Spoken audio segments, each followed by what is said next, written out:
Good evening, and welcome to Third Church of Christ Scientist of New York City. Let's begin with singing hymn number 416, 416. Be true and list the voice within. Be true unto thy high ideal, thy perfect self that knows no sin, that self that is the only real. Number 416.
I'll read from the Bible and from the Christian Science textbook, Science and Health with Key to the Scriptures by Mary Baker Eddy. The subject of this evening's readings is integrity. The Bible, Psalms. The earth is the Lord's and the fullness thereof, the world and they that dwell therein. For he hath founded it upon the seas and established it upon the floods. Who shall ascend into the hill of the Lord, or who shall stand in his holy place? He that hath clean hands and a pure heart, who hath not lifted up his soul unto vanity, nor sworn deceitfully. He shall receive the blessing from the Lord, and righteousness from the God of his salvation. 2 Samuel. And it came to pass in an eventide that David arose from off his bed and walked upon the roof of the king's house. And from the roof he saw a woman washing herself, and the woman was very beautiful to look upon. And David sent and inquired after the woman. And one said, Is not this Bathsheba, the daughter of Eliam, the wife of Uriah the Hittite? And David sent messengers and took her, and she came in unto him, and he lay with her. For she was purified from her uncleanness, and she returned unto her house. And the woman conceived, and sent and told David, and said, I am with child. And David sent to Joab, saying, "Send me Uriah the Hittite." And Joab sent Uriah to David. And when Uriah was come unto him, David demanded of him how Joab did, and how the people did, and how the war prospered. And it came to pass in the morning that David wrote a letter to Joab and sent it by the hand of Uriah. And he wrote in the letter, saying, "Set ye Uriah in the forefront of the hottest battle, and retire ye from him, that he may be smitten and die." And it came to pass, when Joab observed the city, that he assigned Uriah unto a place where he knew that valiant men were. And the men of the city went out and fought with Joab. And there fell some of the people of the servants of David. And Uriah the Hittite died also. And when the wife of Uriah heard that Uriah her husband was dead, she mourned for her husband. And when the mourning was past, David sent and fetched her to his house, and she became his wife, and bare him a son. But the thing that David had done displeased the Lord. And the Lord sent Nathan unto David, and he came unto him and said unto him, "There were two men in one city, the one rich and the other poor. The rich man had exceeding many flocks and herds, but the poor man had nothing save one little ewe lamb, which he had bought and nourished up, and it grew up together with him and with his children. It did eat of his own meat, and drank of his own cup, and lay in his bosom, and was unto him as a daughter. And there came a traveler unto the rich man, and he spared to take of his own flock and of his own herd, to dress for the wayfaring man that was come unto him, but took the poor man's lamb, and dressed it for the man that was come to him. And David's anger was greatly kindled against the man.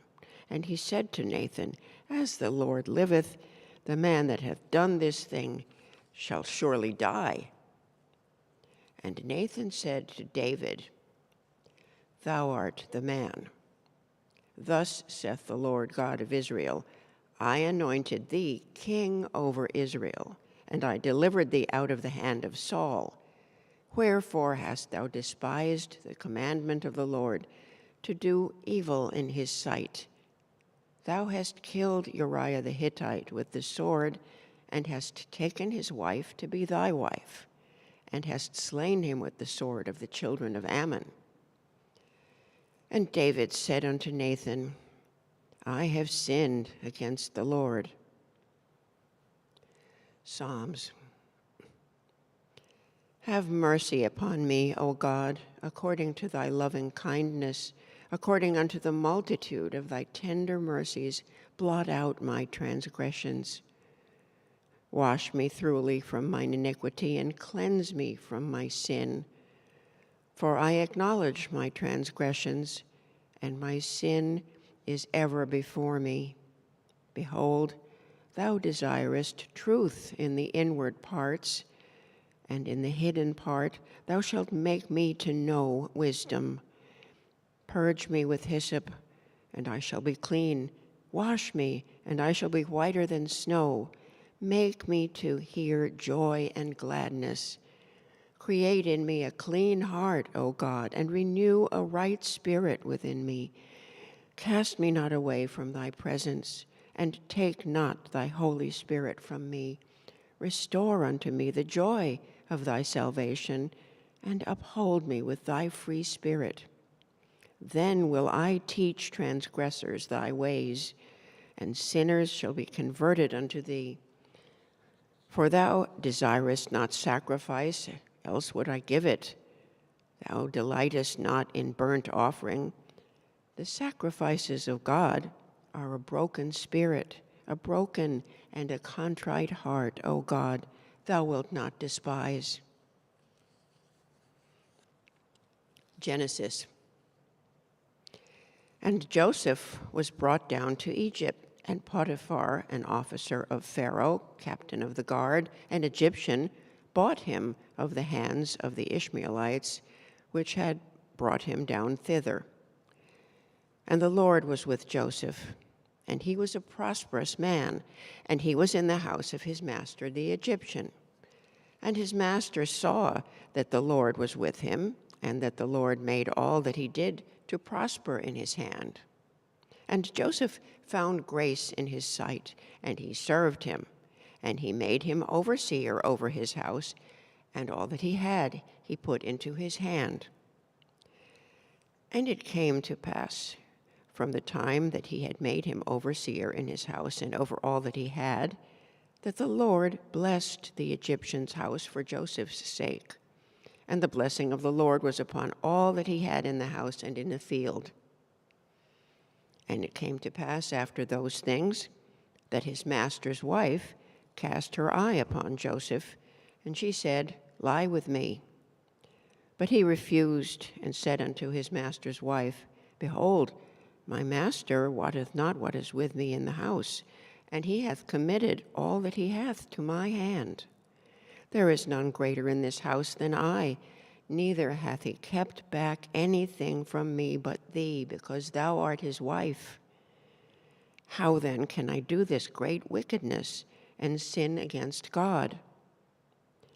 And it came to pass, as she spake to Joseph day by day, that he hearkened not unto her, to lie with her or to be with her. And it came to pass about this time that Joseph went into the house to do his business, and there was none of the men of the house there within.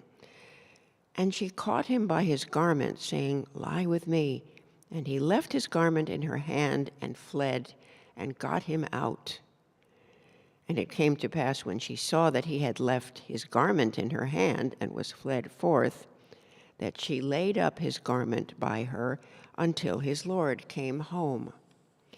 And she spake unto him according to these words, saying, "The Hebrew servant which thou hast brought unto us came in unto me to mock me. And it came to pass, as I lifted up my voice and cried, that he left his garment with me and fled out.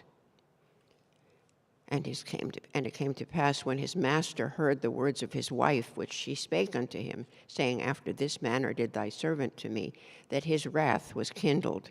And Joseph's master took him and put him into the prison, a place where the king's prisoners were bound, and he was there in the prison.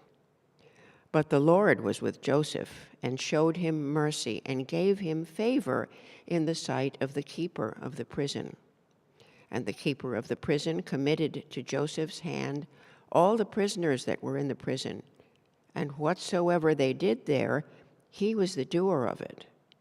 The keeper of the prison looked not to anything that was under his hand, because the Lord was with him, and that which he did, the Lord made it to prosper. Matthew. Then came to Jesus scribes and Pharisees which were of Jerusalem, saying, Ye hypocrites, well did Isaiah prophesy of you, saying, This people draweth nigh unto me with their mouth, and honor me with their lips, but their heart is far from me. And he called the multitude, and said unto them, Hear and understand.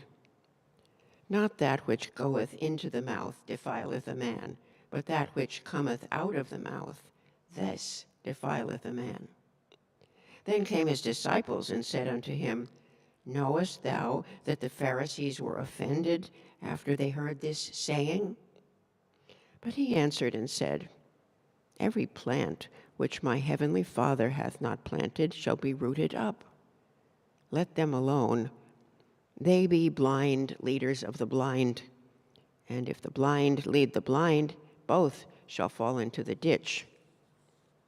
Do not ye yet understand that whatsoever entereth in at the mouth goeth into the belly, and is cast out into the draught? But those things which proceed out of the mouth come forth from the heart, and they defile the man. For out of the heart proceed evil thoughts, murders, adulteries, fornications, thefts, false witness, blasphemies. These are the things which defile a man. but to eat with unwashen hands defileth not a man. Then Jesus went thence and departed into the coasts of Tyre and Sidon. Romans. I beseech you, therefore, brethren, by the mercies of God, that ye present your bodies a living sacrifice, holy, acceptable unto God, which is your reasonable service. And be not conformed to this world, but be ye transformed by the renewing of your mind, that ye may prove what is that good and acceptable and perfect will of God. For I say, through the grace given unto me, to every man that is among you, not to think of himself more highly than he ought to think, but to think soberly, according as God hath dealt to every man the measure of faith. For as we have many members in one body, and all members have not the same office, so we, being many, are one body in Christ, and every one members one of another. Let love be without dissimulation. Abhor that which is evil. Cleave to that which is good. Bless them which persecute you. Bless and curse not. Be of the same mind one toward another. Be not wise in your own conceits. Provide things honest in the sight of all men. If it be possible, as much as lieth in you, live peaceably with all men. I'll now read correlative passages from the Christian Science textbook, Science and Health with Key to the Scriptures, by Mary Baker Eddy. We never need to despair of an honest heart, but there is little hope for those who come only spasmodically face to face with their wickedness and then seek to hide it. If a man, though apparently fervent and prayerful, is impure and therefore insincere, what must be the comment upon him? If he reached the loftiness of his prayer, there would be no occasion for comment. If we feel the aspiration, humility, gratitude, and love which our words express, this God accepts. And it is wise not to try to deceive ourselves or others, for there is nothing covered that shall not be revealed. Professions and audible prayers are like charity in one respect. They cover the multitude of sins. Praying for humility with whatever fervency of expression does not always mean a desire for it. If we turn away from the poor, we are not ready to receive the reward of him who blesses the poor. We confess to having a very wicked heart and ask that it may be laid bare before us. But do we not already know more of this heart than we are willing to have our neighbor see? We should examine ourselves and learn what is the affection and purpose of the heart, for in this way only can we learn what we honestly are. The test of all prayer lies in the answer to these questions. Do we love our neighbor better because of this asking? Do we pursue the old selfishness, satisfied with having prayed for something better, though we give no evidence of the sincerity of our requests by living consistently with our prayer? If selfishness has given place to kindness, we shall regard our neighbor unselfishly. Excuse me. And bless them that curse us. But we shall never meet this great duty simply by asking that it may be done. There is a cross to be taken up before we can enjoy the fruition of our hope and faith.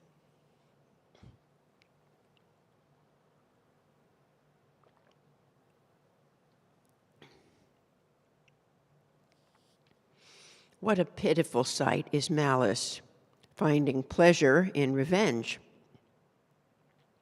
Evil is sometimes a man's highest conception of right, until his grasp on good grows stronger. Then he loses pleasure in wickedness, and it becomes his torment. The way to escape the misery of sin is to cease sinning. There is no other way. Fear of punishment never made man truly honest. Moral courage is requisite to meet the wrong and to proclaim the right. But how shall we reform the man who has more animal than moral courage, and who has not the true idea of good? Through human consciousness, convince the mortal of his mistake in seeking material means for gaining happiness. Reason is the most active human faculty. Let that inform the sentiments and awaken the man's dormant sense of moral obligation. And by degrees, he will learn the nothingness of his pleasures, of the pleasures of human sense, and the grandeur and bliss of a spiritual sense, which silences the material or corporeal. Then he not only will be saved, but is saved. The less that is said of physical structure and laws, and the more that is thought and said about moral and spiritual law, the higher will be the standard of living, and the farther mortals will be removed from imbecility or disease. We should master fear instead of cultivating it. It was the ignorance of our forefathers in the departments of knowledge now broadcast in the earth that made them hardier than our trained physiologists, more honest than our sleek politicians. Take away wealth, fame, and social organizations, which weigh not one jot in the balance of God, and we get clearer views of principle. Break up cliques, level wealth with honesty. Let worth be judged according to wisdom, and we get better views of humanity. The wicked man is not the ruler of his upright neighbor. Let it be understood that success in error is defeat in truth. The watchword of Christian Science is scriptural. Let the wicked man forsake his way, and the unrighteous man his thoughts. To ascertain our progress, we must learn where our affections are placed, and whom we acknowledge and obey as God. If divine love is becoming nearer, dearer, and more real to us, matter is then submitting to spirit. The objects we pursue and the spirit we manifest reveal our standpoint and show what we are winning. Evasion of truth cripples integrity and casts thee down from the pinnacle. The spiritual sense of truth must be gained before truth can be understood. This sense is assimilated only as we are honest, unselfish, loving, and meek. In the soil of an honest and good heart, the seed must be sown, else it beareth not much fruit, for the swinish element in human nature uproots it. The truth is the center of all religion. It commands sure entrance into the realm of love. St. Paul wrote, "Let us lay aside every weight and the sin which doth so easily beset us, and let us run with patience the race that is set before us." That is, let us put aside material self and sense and seek the divine principle and science of all healing. If truth is overcoming error in your daily walk and conversation, you can finally say, "I have fought a good fight. I have kept the faith," because you are a better man. This is having our part in the at-one-ment with truth and love. Christians do not continue to labor and pray, expecting because of another's goodness, suffering, and triumph, that they shall reach his harmony and reward. If the disciple is advancing spiritually, he is striving to enter in. He constantly turns away from material sense and looks towards the imperishable things of spirit.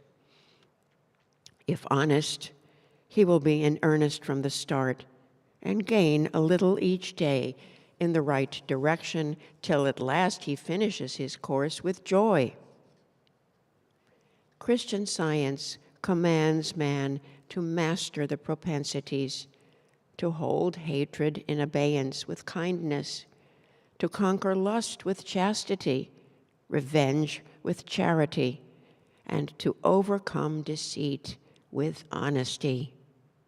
Choke these errors in their early stages if you would not cherish an army of conspirators against health, happiness, and success.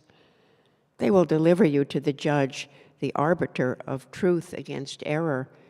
The judge will deliver you to justice, and the sentence of the moral law will be executed upon mortal mind and body.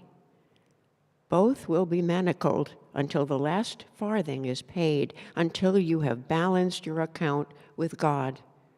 Whatsoever a man soweth, that shall he also reap. The good man finally can overcome his fear of sin. This is sin's necessity, to destroy itself. Immortal man demonstrates the government of God, good, in which is no power to sin. It were better to be exposed to every plague on earth than to endure the cumulative effects of a guilty conscience. The abiding consciousness of wrongdoing tends to destroy the ability to do right. If sin is not regretted and is not lessening, then it is hastening on to physical and moral doom. You are conquered by the moral penalties you incur and the ills they bring. The pains of sinful sense are less harmful than its pleasures. Belief in material suffering causes mortals to retreat from their error, to flee from body to spirit, and to appeal to divine sources outside of themselves. In the science of mind healing, it is imperative to be honest, for victory rests on the side of immutable right. To understand God strengthens hope, enthrones faith in truth, and verifies Jesus' word, "Lo, I am with you always, even unto the end of the world." The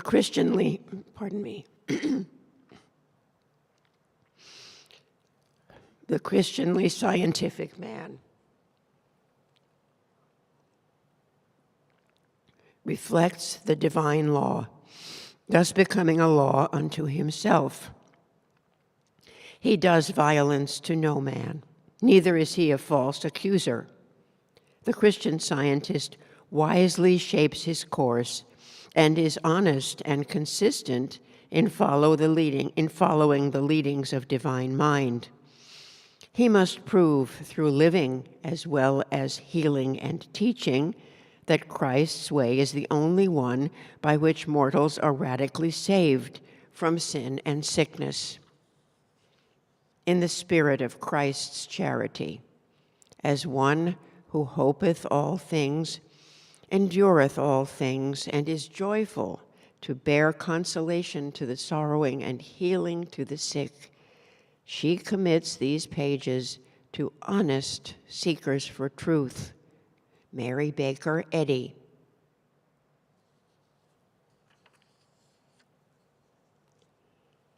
Let's pray together silently for a few moments, and then pray aloud together the Lord's Prayer.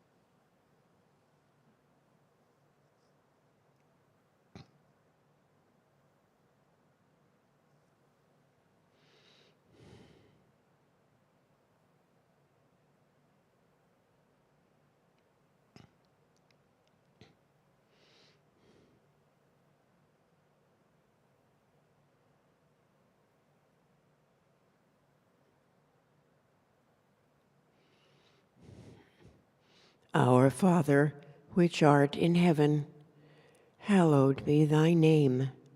Thy kingdom come, thy will be done in earth as it is in heaven. Give us this day our daily bread, and forgive us our debts as we forgive our debtors. And lead us not into temptation, but deliver us from evil.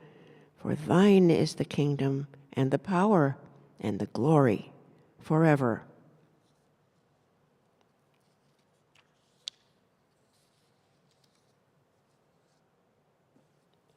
Let's sing hymn number 382.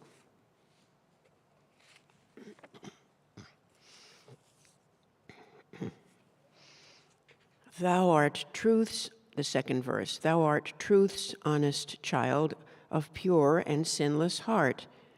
Thou treadest undefiled in Christly paths apart. Number 382.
This church is a branch of the Mother Church, the First Church of Christ Scientist in Boston, Massachusetts. We hold Sunday services at 11 a.m. and Wednesday testimony meetings at 7:30 p.m.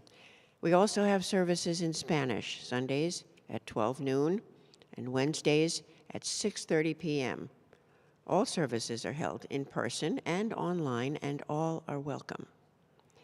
Third Church offers Sunday school classes, in person and online, for children and teens. These free one-hour classes are available each Sunday. At Sunday school, students learn how much God loves them and cares for them. They also learn about the Bible characters in lessons and the healing power of prayer.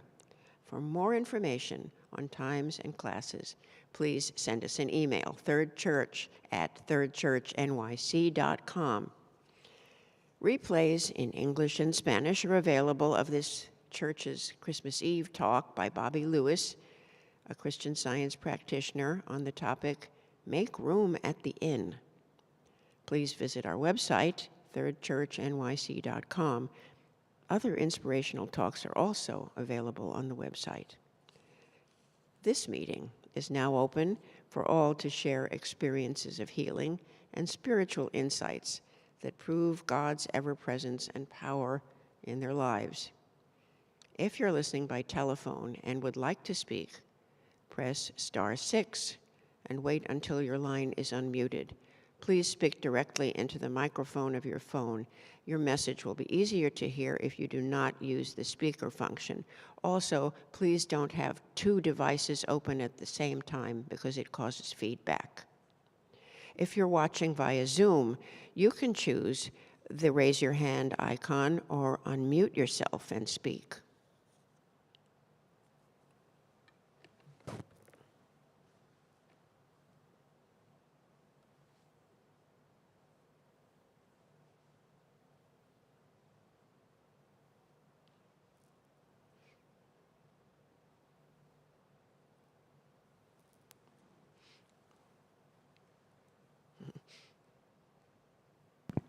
Thank you. Thank you very much for that wonderful lesson tonight.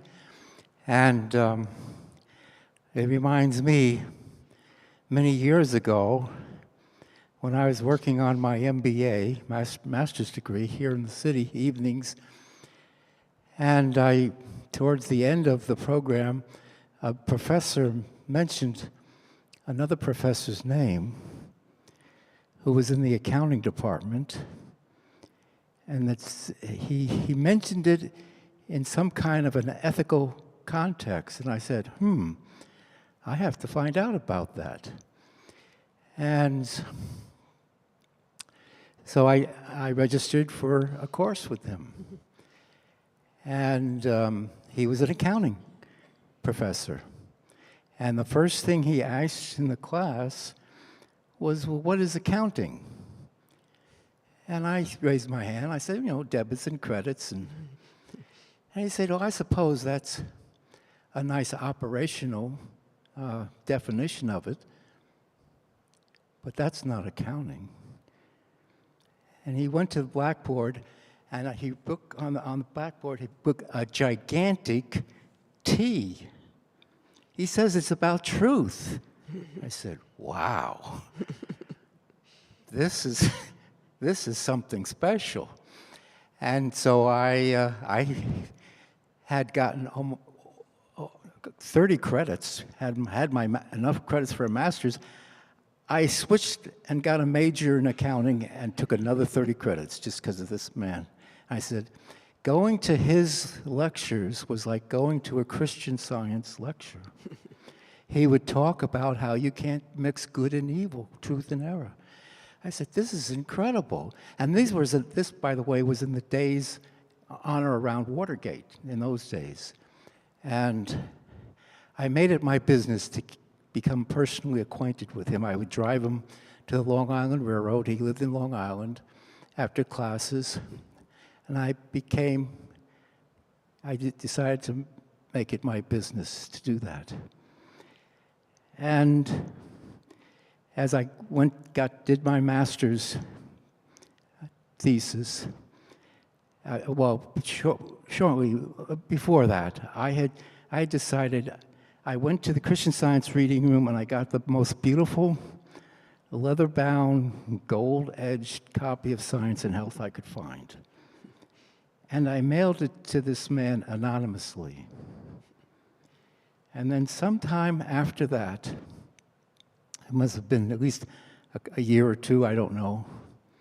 I was doing my master's thesis. I happened to walk into his room in the process, and I asked him about the book. And he said, oh, you're the one who sent me that wonderful book. He saw the truth in Christian Science. He was completely amazed at it. And as I've studied Christian Science more and more, Science and Health, as the readings pointed out, she says right at the beginning, to honest seekers for truth, I always like to look for themes in the lessons, the Sunday lessons and the Wednesday night services, and as I was studying Science and Health, I can't but help notice certain themes in certain chapters. I said, but what about the whole book? And the more I've studied Science and Health, the one thing that runs through the entire book is truth. It is in true, she says, this is the advantage of other systems because in it, truth controls error. Truth is the healing agent. It's Christ's truth. She substitutes truth for Jesus. Its truth is running through the whole book, but this is not relative truth. You know, umpire calling balls and strikes. This is absolute truth. And I'm so grateful for this wonderful religion. And here's a man who was honest enough. The soil was there for him. I don't know what he ever became of it, but he accepted it and he saw that truth was at the heart of this book and Christian Science. And I really am grateful for this lesson tonight, too. Thank you. Thank you.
Sorry, I forgot the most important part. As I said, this was during the days of Watergate, and he wrote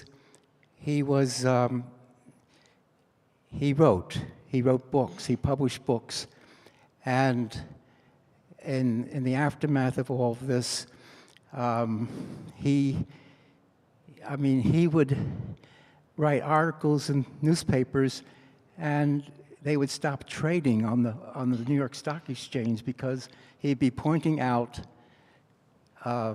dishonesty in accounting principles were not being followed, and he was basically showing he was living the truth and showing the power of truth in the pen.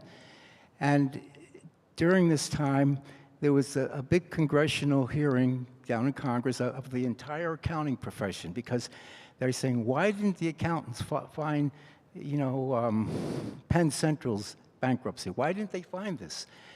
And he was called in to testify before Congress. And he had 3 books that he'd published, and his book was completely part of the final report. He basically was showing the importance of truth, but he showed the power of truth is more powerful than money and power or all these things.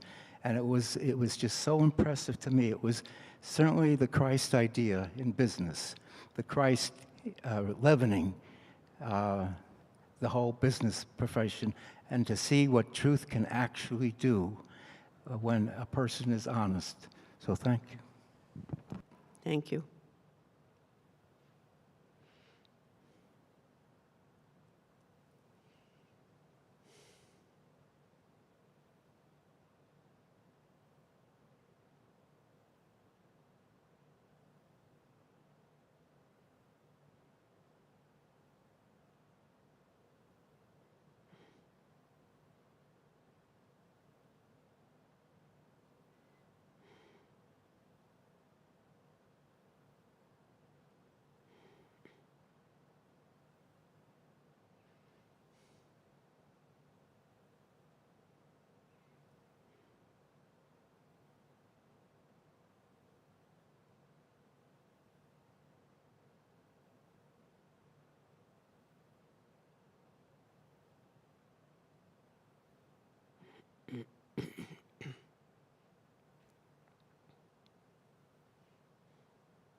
In the lesson this week on spirit, in the Golden Text, we have the Valley of the Dry Bones. This has always been a little intimidating to me. So I looked up some commentary on it to try to understand it better. And everybody, I think, knows that it was a vision of Ezekiel, and he saw this valley of dry bones. And what I learned from the commentary about it is that dry bones represent depression, darkness, meekness, and a longing for resurrection of all that is dear. And I really liked that understanding about dry bones. And in another commentary, I found the writer, an early worker, William Mackenzie. He wrote a lot of pieces for the periodicals, and he wrote something about this in the 1918 Sentinel, and that is important to me because in 1918, the people that were coming into Christian Science were probably coming from some other religion, were probably coming from desperation. These were the early days of the movement. And one of the things he wrote about this incident, that a questioner who was, I guess, in the presence of some workers in Christian Science, and he asked concerning a group of these workers, whence came they? And the questioner seemed to have had in mind, where physically, the locality or their occupation. But the one who replied was reminded of the answer given by John to a similar question, which was, "These are they which came out of great tribulation." And the questioner, and the one questioned, thought of the many victories over error and sickness which were represented in that group of workers, and so said simply and truly in answer to the question of whence they came. And the answer was, most of us came from our graves. And that's the tie-in with Ezekiel's vision of the dry bones and what he said at the end of it, which was in the Golden Text, that the quote is, "And ye shall know that I am the Lord when thou have opened your graves, when I have opened your graves, O my people, and brought you up out of your graves." And the rest of it was, "And ye shall live." And truly, most of us who practice Christian Science, even if we weren't in the early days, and maybe came by it naturally through our family or whatever, we probably all have a significant experience where it felt like we had come out of our grave. And for this, I am very grateful. And thank you very much for those wonderful readings. They're great. Thank you.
I think I could fill a book with remembering some of the bad things that I did when I was a little child. When I was small, my family was in a house that had a milk chute that could go. You could get in from the outside and then take a left turn, and you'd be on the inside of our house. And if someone left their keys, they'd ask me to go in through the milk chute and let them into the house. And that was fun. I mean, I could do it.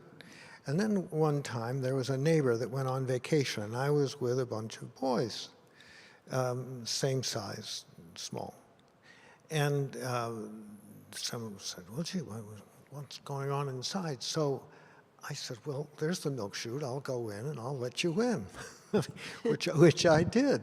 Well, and although I didn't do mischief in the house, some of my friends that went in with me opened some jam jars and sort of left a mess in the house. And the neighbors were very upset when they came home to see these bad things. And they asked and pried, and one said, well, it was, I went by Tim at the time. It was Tim, he did it. And so my parents confronted me and said, did you do that? I said, oh, no, it wasn't me, And they'd come back at me, and I insisted, no, it wasn't me. And I think 2 years later, I fessed up to it. And they said, really? And you swore that it wasn't you and this and that? Well, that was the big lie that I was caught in very early. And it was the time I resolved I would not lie anymore. I saw the badness of that. There was a time, more stories. We went shopping, and I tried on a pair of pants, and went back into the room, and nobody was looking, and I was all by myself, so I took off the belt, and I wrapped it around myself. I came home, and I stole the belt. And my mother found out about it, and she said, why? Why did you do that? And she made me go back and give it back and apologize. And then she'd have a conversation with me, and she says, how much is your integrity worth? And I was old enough, I guess, to know what that word meant. I said, is it $5? Would you sell your integrity for $20? I mean, what's it worth? And of course, the answer to that was that there was no price that was worth your integrity. And later, people in professions are held to certain standards, ethical standards, which must be upheld, or at the penalty of losing the license to practice the profession. And there are people that do get censured and disbarred, and those standards are upheld, and there are courts and procedures to see that it's done. But that's just the human element of calling, losing the license is another way of saying to compromise one's integrity.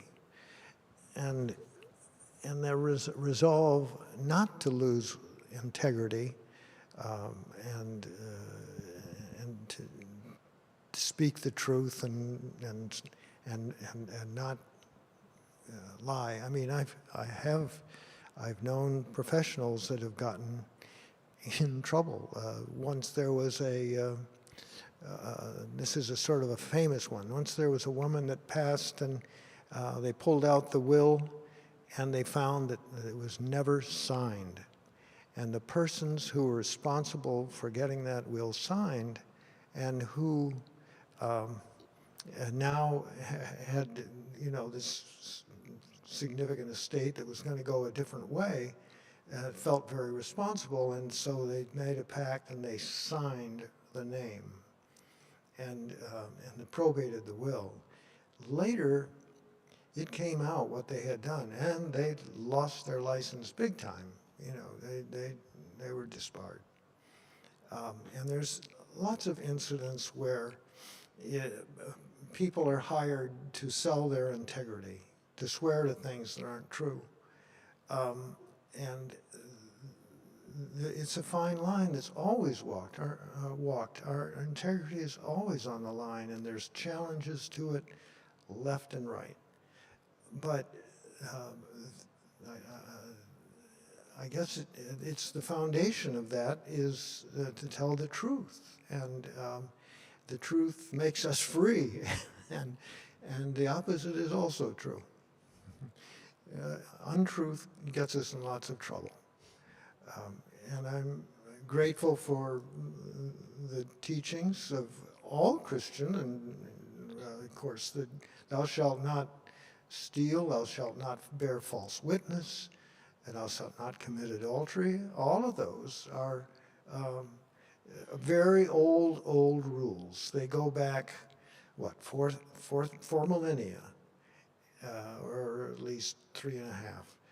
And they were observed. I think that they were known and observed by other cultures besides the Hebrews back, the descendants of Jacob and Isaac. The Ten Commandments came at the time of the Exodus, Moses, and that's a long time ago. But the idea is still the same, and I'm very grateful for the teaching and that the word is made public, and there's always we read and we publicize the writings and seek to abide by the truth. Thank you. And thank you all for your testimonies and prayers and remarks and support at this service. Let's conclude with singing hymn number 343.